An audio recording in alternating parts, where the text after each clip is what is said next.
Get 5 times more variety, 5 times more flavor with this powerful pro kitchen practice today on the Carefree Cooks Code. I'm Chef Todd Moore, and this is the Carefree Cooks Code, every Tuesday live at noon Eastern. Here's our challenge. How can home cooks cook freely with creativity, confidence, and pride while ignoring recipes and still impressing themselves and others with what they cook? Well, the answer is found in becoming empowered with how cooking works, using dependable and repeatable methods of cooking that work for any ingredient, for any diet, and any desire, just like chefs do. And we'll know we've cracked it when everyone sees cooking as an exciting and rewarding way to improve their relationships, their lifestyles, and their health through better food and cooking. This is the Carefree Cooks Code. Welcome back to the Carefree Cooks Code, everyone. We are live, as you know, every Tuesday at noon Eastern Time. And if you get my Tuesday morning email alert, you'll know the topic of the day many hours ahead of time. You'll be that much ahead of everyone else. And plus, you'll have a link and know exactly where to go to see the class. So go to either way, live. And I got to stop doing that, don't I? Join my alert system so that you'll know when and where all the time, because you don't want to miss any of it. We're the Carefree Cooks, right? Say it with me. Our manifesto, our pledge. I create my own recipes. I bring friends and family together. I learn every time I cook. I create my own cooking style because I practice pro methods and I love my cooking. Those are the elements of being a carefree cook. And, I want to thank you for coming to my free live classes all year long, all last year long, every Tuesday, every time I pop up in the kitchen. I got to say, I'm really flattered that you decide to invest some of your spare time listening to me. I do appreciate it. It's valuable, your spare time. And a half hour on a Tuesday, I know that there's a lot of things that you could be doing right now, a lot of things you could do over the next 30 minutes or so, but you choose to do this. So thank you. I appreciate it. So I have a lot of respect for your time. That's what I'm getting to, and I'm not going to waste any of it today. If you've been with me for any of my other online classes, you know what drives me. You know what I'm really committed to is giving you the methods, the techniques, the insights, the concepts, the philosophies behind cooking that the professionals learn, that they know, but they're not taught to home cooks. They're not shared with home chefs, but there's still something that every cook everywhere could benefit from. So I see myself as the guy who gives away all the pro secrets that the snotty chefs don't want you to know. They're trying to protect them. They don't want you to know these things, but I do. I'm all about empowering, impactful, immediately actionable information, and that's where I invest my time, trying to bring those things to you, because I do appreciate the time you've invested today. And when you make an investment, you expect a return. This is what drives me.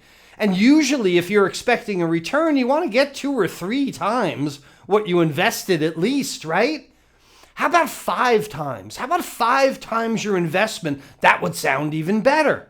So I'm going to make an investment promise to you today. If you invest 30 minutes with me, I'm going to show you how you can get 5 times more variety, 5 times more flavor into your cooking with just one powerful pro kitchen practice that I'm going to share with you. And before I share this one concept, I want you to take a trip back in time with me. Flashback. I want you to be sure that you understand where I'm coming from today, logically and literally, because as I said, I know you've invested some time, so you need to know where this is all going. And the background is going to tell you why this one concept is so important to home chefs everywhere, but so absolutely indispensable for professional kitchens as well. And those are the secrets. Those are the things that I want to share with you, because long before I became a culinary college professor, before I earned my accreditation as a certified culinary educator, and at least 10 years before I started web cooking classes in 2009, I was just a hard-working chef. That was me. So I want you to come back to about 1999 with me, all right? Ready? We're traveling through time because back then I was the executive chef at a large hospital. And I'm having one of my staff meetings with about 18 other cooks and prep cooks and servers and so on. And the purpose of these meetings, we had them every 3 months, was to work out the menu for the next 3 months. And at this meeting would be dietitians and nutritionists, the catering manager, and imagine you. Okay? You're at this meeting in 1999. I want you to be there. This is important that you can visualize this. You're in the back of the room in this 1999 meeting. We're all so much younger. It's really cool. And, I know you're going to regret those clothing choices in about 20 years. That's not an appropriate dress for a meeting. But nonetheless, these meetings that we had, they were always about creating the cycle menu. And a cycle menu in an industrial commercial kitchen, that's where you lay out the calendar, breakfast, lunch, and dinner, and we start filling in all the meals that we'd planned to make for the 10 different food outlets that we had to cook for. Because being executive chef at a hospital is a lot different than being at a restaurant. I had to cook in the cafeteria for the visitors. We had to plan 5 different diets for the patients, for a child daycare, for the adult daycare, the long-term care. There were catered events for the administrators and hospital executives, and a lot of times we had community outreach where food was being sent to a local organization. And that's about 10 different menus that need to be planned for the next 3 months. And my job in this really didn't have much to do with how good the food tasted necessarily, but my job as executive chef was to duplicate the food items as much as possible to avoid over-purchasing of food, buying and storing too much food, or wasting over-portioned food. I spent more than $1 million a week on food. And my job performance was based on the food cost, the amount of money that I was spending to feed each person. So stick with me here because this is important, and this is going to have a lot to do with your home kitchen in just a minute, because whether you're cooking for 1 or 2 people or cooking for thousands of people across 10 different menus, sometimes you can actually plan for some overproduction so you don't have to cook as much tomorrow. You might call it leftovers in your kitchen, but in a commercial kitchen, we plan for it very often. That's what the cycle menu is all about. So let me give you a few examples. If you're making meatloaf on one menu, day 1, well, you can bet that meatloaf is going to be chili somewhere else the next day on another menu. You get it? Meatloaf becomes chili, so we have the ground beef. Grilled chicken on Monday is going to become chicken fajitas for somebody else on Tuesday, and it's probably going to wind up as chicken noodle soup in the cafeteria before Wednesday. And this concept of getting the most food out of the man hours that it takes to produce the food is a professional level skill that's directly applicable to your kitchen. I mean, blah, blah, blah, blah, blah, blah. It sounds like a lot of words, I know, and it sounds a little scary, but it's not.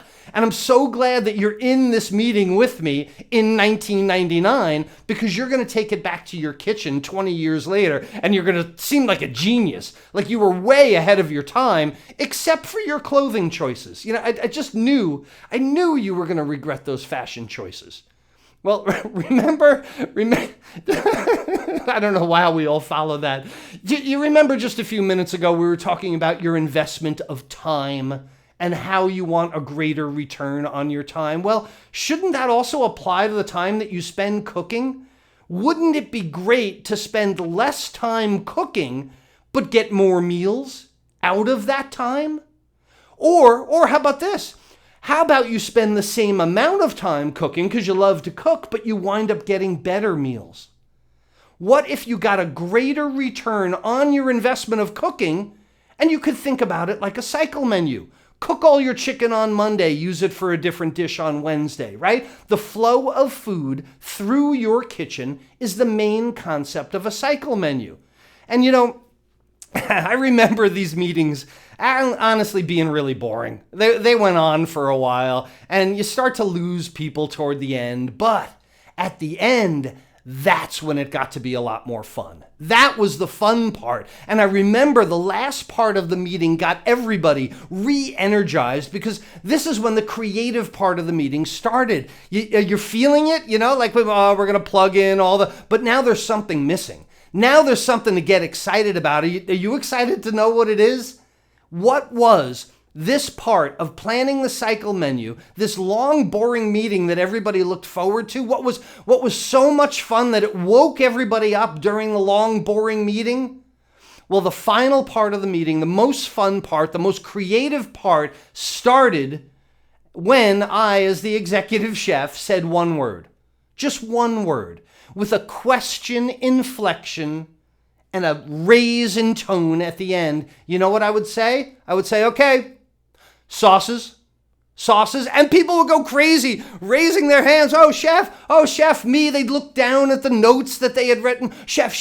I was thinking about that chicken dish that we have on Monday the 5th. I was thinking about maybe a bechamel sauce with mushrooms and marsala wine, and I'd start writing down their ideas. Great idea, right back at you. And since we're making a bechamel sauce for that, where else can that go in our cycle menu? And somebody would raise their hand. Oh, how about the chicken fajitas? On day 4, they should get like a sharp cheddar cheese sauce, right? Excellent. Right on. That's a good use of the bechamel. And again, I would turn to them and I would ask that one question.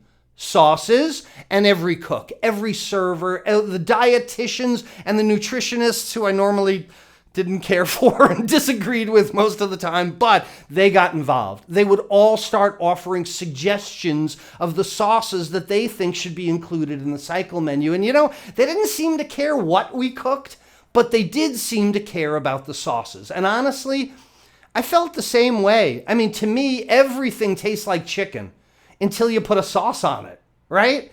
Great sauces started to dress up my cycle menu meals. They made that same kind of recycled dish look different and taste different on another day. And I found I was getting 5 times more variety. I was getting 5 times more flavor on my menu just by letting the staff come up with the sauces.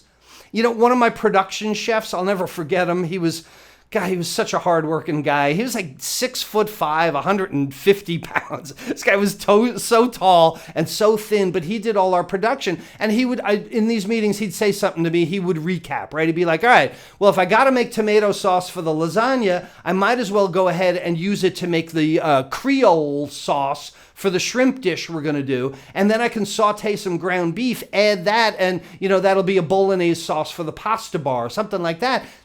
This is how you think like a chef.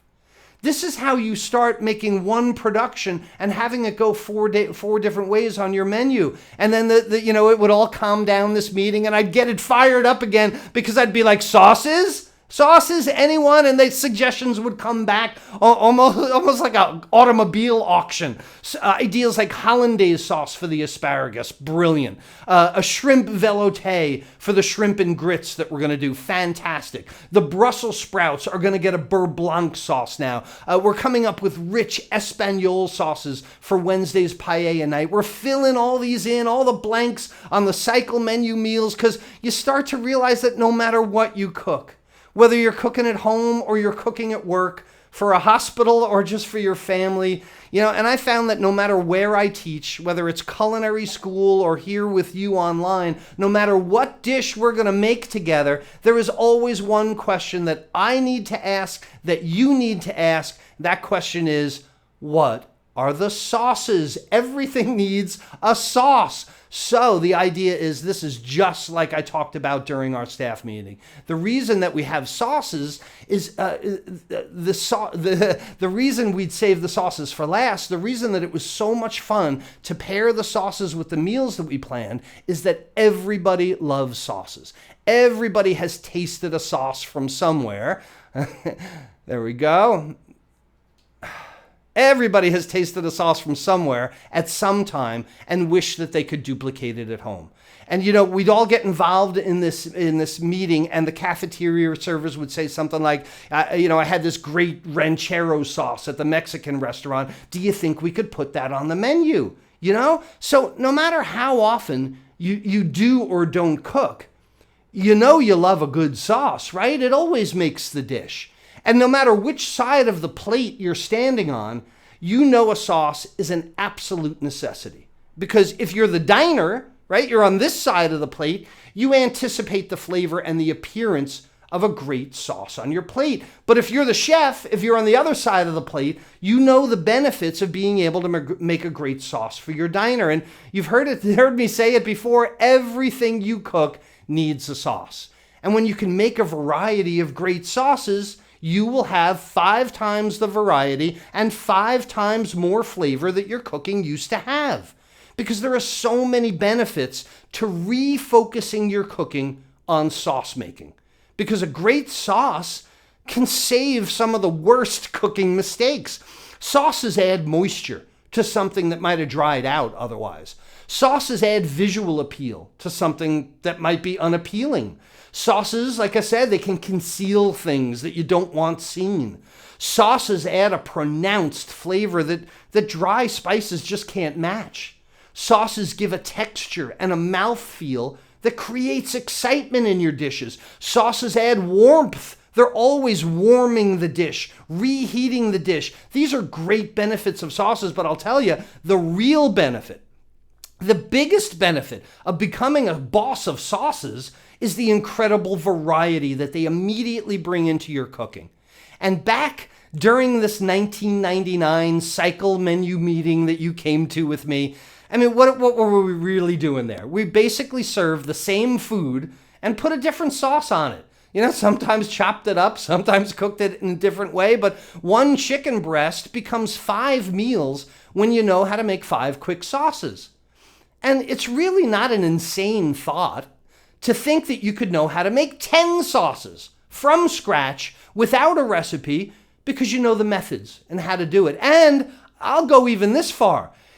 It's not even so crazy to think that you could make 15 or more sauces, most of them stuff you just make up, because of your confidence and creativity in sauce making. This is just so important. That one piece of chicken, that one grilled or sauteed chicken is now 15 meals that you can plug into the cycle menu in your home. From 1 meal to 15 meals because you've got sauces being shouted out in your head like you're in the staff meeting many years ago. And that's how it works for me at home. That's my chef's secret out of my head today. You know, when I'm thinking about dinner and I'm thinking about, okay, I'm going to cook chicken or I'm going to cook beef or I'm going to cook vegetables or something, the next thing is my mind starts flipping through the entire catalog of sauces that I can make. I flip through each like an old Rolodex card deck. Let's see, what am I going to do? Until I find, the perfect one, the perfect match for what I'm cooking. And look, you can get endless dinner ideas when you love sauces, when you're good at making them, when you know how great they are for the home chef. But let me warn you, there are a whole bunch of common mistakes that everybody makes that I'd like to help you avoid. Because if you do this, you're going to lose all the benefits of making sauces, and you're going to find yourself just going down the wrong path. And I hear these from culinary school, from other chefs that I've worked with, and especially home chefs as well. First, you can't just sprinkle flour onto a simmering liquid. Please stop doing this. Even if it's the extra special, ultra ground powdered flour, you just shouldn't do it. Because of the protein content in most flours, they need to be combined with a fat liaison and they need to be cooked first. That's what roux is for. That's what roux is. And if you're not using roux in your sauces, you're ignoring the best flavor, the best texture, and the most used thickener. Secondly, if you're making a sauce, the liquid and the thickener always have to be opposite ends of the temperature spectrum. Hot liquid, cold thickener, or cold liquid, hot thickener. It's got to be that way. This is the way to avoid your lumps. Because getting lumps in your gravy has to do with the science behind gelatinization of starches. And this is something I teach in my sauces class in culinary school. The third mistake people make is leaving the seeds and skins in their tomato sauce. It drives me nuts. It's just, they're not supposed to be. And in culinary school, we teach a process called concassé, where you poach the tomatoes to remove the skin and the seeds. Fourth mistake that people make, look, if you're making hollandaise for Eggs Benedict or hollandaise to pour over vegetables, oh my God, so good. Don't rush it, okay? I have seen more wasted eggs and discarded butter over people trying to make hollandaise or beurre blanc sauces as quickly as possible. It's just not going to happen. You don't make these sauces quickly. The emulsification that's necessary for these sauces takes time. It takes a little bit of patience also. The fifth mistake I find a lot of home chefs making when it comes to sauces is that they have difficulty making really dark, savory sauces. This is a challenge for a lot of home chefs because they think that the darker their broth or stock is, then the darker the gravy is going to be, but that's just not the case because the thickening agent is the one that's going to contribute most to the color of the sauce. You've really got to cook that roux. You've really got to toast your flour in the oven on a sheet pan beforehand to get the darkest, richest sauces. And ultimately the biggest mistake, the one that leads to the most frustration is the amount of time that people spend searching for sauce recipes for special or restrictive diets. Man, oh man, talk about a bad investment of time. That's one of the worst I can think of. People are always asking me for gluten-free sauce recipes or diabetic-friendly sauce recipes. And trust me, I could make them up. I could give them a ton of them. I could avalanche them with restrictive diet recipes, but I don't. I don't do it because I really don't think it's going to help them. Just like one recipe will barely help you for a day. That's if you can duplicate the recipe. And what I really want them to do is overcome this last mistake on themselves, right? Do it yourself. Figure it out yourself. I can guide you, but I know that there's an extra motivation. I'm not trying to be hard or calloused about it, but their health depends on it, right? So they're going to figure this out. And the principles behind sauce making, man, they're the same no matter what sauce you want to make or what sauce you have to make because of your diet. Only the ingredients change. That's it. They try and make it seem so much more difficult, but when I make gluten-free sauces, I focus on the science behind thickening liquids, and I realize that wheat flour isn't the only way to make a sauce, because when you know how to use things like alternative starches, rice starches, potato starches, soy flours, things like that. When you can use self-thickening condiments and pantry items, jarred sauces that you have right now in your refrigerator or on your shelf that with a little bit of heat thicken up and thicken other things. You just have to know how. And, mentioning that, maybe just the simple act of reduction, simmering things down, with some patience, evaporating the moisture. If you can do these things, you're never going to need a recipe. And you're going to save a tremendous amount of time that you invested in it. So look, my advice for special diet sauces, use the same principles, but change the ingredients. It's that simple. Because when you refocus your cooking efforts on becoming a sauce boss, you're going to have 5 times more variety and 5 times more flavor than you had before.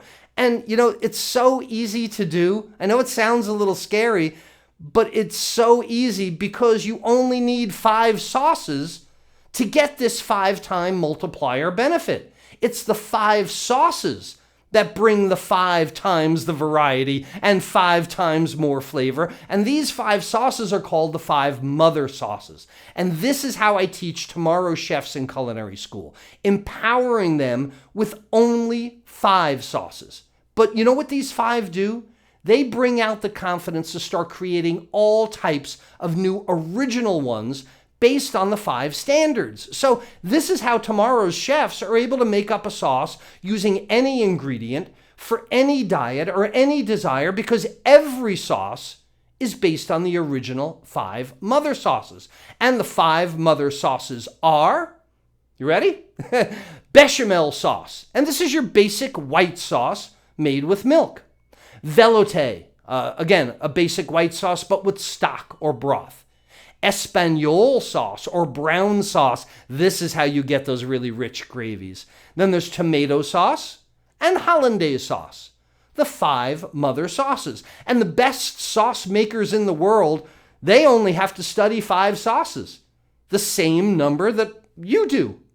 It's not that difficult in that respect, because when you learn the basic 5, then maybe you'll be one of the best sauce makers in the world, because this is what sparks creativity. You'll be the sauce boss that you always wanted to be. And I want you to be a sauce boss as well, because I like saying that, first of all. And I'm absolutely certain that sauce making is the powerful pro kitchen practice that gives you 5 times more variety and 5 times more flavor out of your cooking, and you only need 5 sauces to do it. So if you're ready to keep going, all right, if you know how just a small investment can pay off multiple times over, I'd like to show you what I created to finally cure the sauce problems and mistakes that home chefs make, but culinary students avoid, just because the culinary students are the ones that study the 5 mother sauces. My new Sauce Boss online course is going to bring you right into my culinary school classroom, where you'll see exactly the skills that tomorrow's chefs are being empowered with there. These are a lot of never-before-released full-length classes that are designed to give you the same insights, the same concepts, and the same skills that are going to bring the power of the 5 mother sauces into your kitchen. So let me tell you what's involved here. Sauce Boss, the online program, covers creating stocks and bone broths for flavorful liquids. One of the most often missed secrets to flavorful sauces is really having a great tasty foundation. Then we get into the 5 mother sauces, and we start with bechamel and velouté. These are the 2 sauces that you really need to know the science behind sauce making and the pro-level skills to becoming a roux boss as well. Yeah, I don't like that phrase as much. Roux is the thickener that's going to change your life when you start to examine that. And look, if you've struggled with darker sauces, with more savory sauces, then the mother sauce called Espagnole will help you solve that. The best tomato sauce of your life comes when you know the secrets of a good tomato concassé. And then we cover hollandaise sauce. It's simple but tricky until you know the trick, and then it's just simple and easy. And there are only 5 mother sauces that you need to learn, but I'm going to mention a 6th one, and that's my personal favorite. I'm also including a bonus lesson on beurre blanc, the butter sauce that can make your fish, shellfish, pasta, potatoes, or vegetables really come alive. And this is another pro-level sauce that might take you a few tries, but look, once you've got it, man, oh man, you got it for life. And the second bonus section is all about substitutions for gluten-free diets. I've got some everyday pantry suggestions for you to experiment with. You're going to pull out these ingredients that you've got, the ones that you like best and the ones that are most appropriate for your diet goals. You're going to see close-up, step-by-step demonstrations of exactly how I do it and how easy it really is. And because some of these culinary school lectures, they can go really deep into the topic, I've also included a quick review video in each of the lesson weeks. I mean, you're going to know the whys from the classroom, but then you can review the 2-minute video. It's a very quick video. Boom, boom, boom. This is how you make the sauce. It is a straightforward, no-nonsense review of how each of the mother sauces is made. And also, each lesson comes with a quick 5-question quiz about what you've learned. Answer the questions at the end of the lesson. You can immediately check your answers and gauge your Sauce Boss progress. And you know, once you've absorbed all that the culinary students do also, you're going to be ready for the final exam, just like they take the same exam. This last part of the course is a 40-question multiple choice exam. You can grade yourself, no pressure, no worries about it. It's really just for fun for you. You didn't pay $10,000 for the class. You know, right before you look in the mirror and you say to yourself, "Hello, Sauce Boss," after you pass that exam. It's going to be fun. It's really cool. The entire Sauce Boss online course includes 23 videos, including the never-before-seen footage filmed in my culinary college classroom, along with the lesson quizzes, the quick review videos for each of the 5 mother sauces, plus the fancy butter sauce beurre blanc, and all those bonus gluten-free options. And when I looked around the internet at what some of these other chefs are charging, and when I compare Sauce Boss to any other cooking program out there, I look at them too, and I realize I really should be charging between $500 and $1,000 for this professional insight into sauce making. It's a fraction of what the culinary students paid, and it's not nearly what some other people are charging, but that's not what I'm about. I know the greater the investment, the fewer people I'm going to be able to help, and helping people is what it's about. So I just can't charge $1,000 for this. That's not me. It's not about the money for me.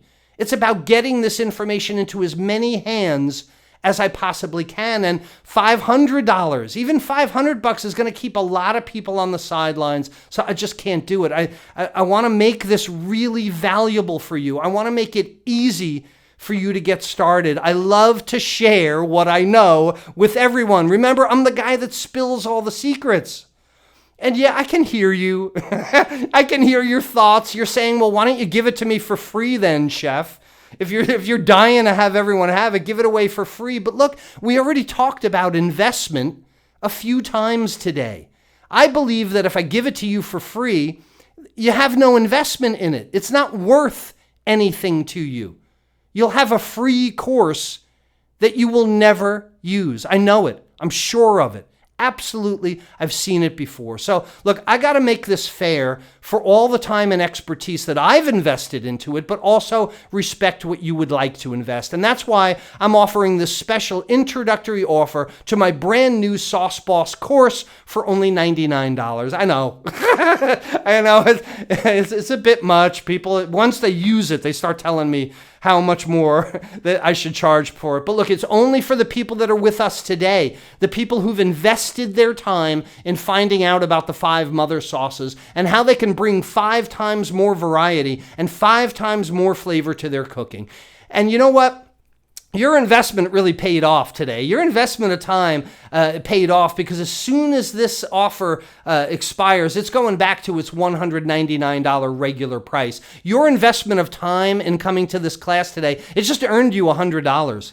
It just earned you $100 off this great course. I'm so proud of putting this course together. And this idea, I got another idea in my head. This idea of creating a community of sauce bosses. Just say that again, Sauce Boss. A community. We need to create a community, all right? I love people that are passionate about sauces. And to do that, we all need the same t-shirt. So the first bonus I have for you is the Sauce Boss t-shirt. It's a $29 value, but it's yours for free when you get started with the Sauce Boss program today. It's a limited edition shirt available to the first 100 people who join me right now. And the shirt is not sold anywhere, and it never will be. This is only available as a free bonus for Sauce Bosses, the Sauce Boss community. The Sauce Boss online Pro Sauce Mastery course also includes some bonus items that you'll need to put the information to use as quickly as possible. I've got some stuff for you. It's like somebody taking notes for you. And to really summarize everything and make it handy for you to create these sauces on a whim, I've created the 5 mother sauces prep chart. Then for the small sauces that you're going to want to create, I'm including the mother sauces family tree. These are suggestions of classic sauces that are just a few ingredients away from their mother. And you don't need to use butter to make sauces. And if you're on a diabetic diet, vegetable oils are a much better choice for you. And that's why I'm including my Smoke Point of Common Oils cheat sheet, so you can choose the healthiest oil for your sauces. The Stocks and Flavorful Liquids Primer is another sheet you'll stick on the fridge and you'll refer to as your stocks are simmering. And lastly, indispensable in the kitchen is your ability to control the heat and recognize the 4 effects of heat on food for the best results. And just like I talk about in the class lessons, these are the most important temperatures in cooking, and the temperature progression guide explains it all simply. Here it is. It's Sauce Boss. It's the Pro Sauce Mastery course. It's the key to exploding the variety of what you cook, expanding the flavors that you cook with, and expressing your pride in making great original dishes. Bring the power of the mother sauces into your own kitchen today. You can become a sauce boss. The sauce boss you always knew you could be. So click the button to your right or go to saucebosspro.com/order. saucebosspro.com/order. I'll put a link in the comments section below in the details of this video, saucebosspro.com/order. Grab all the free bonuses and be among the first 100 to get your Sauce Boss t-shirt too. Hey, this is Chef Todd Moore reminding you that there's a method to your mother sauce's cooking success. Bye, everyone.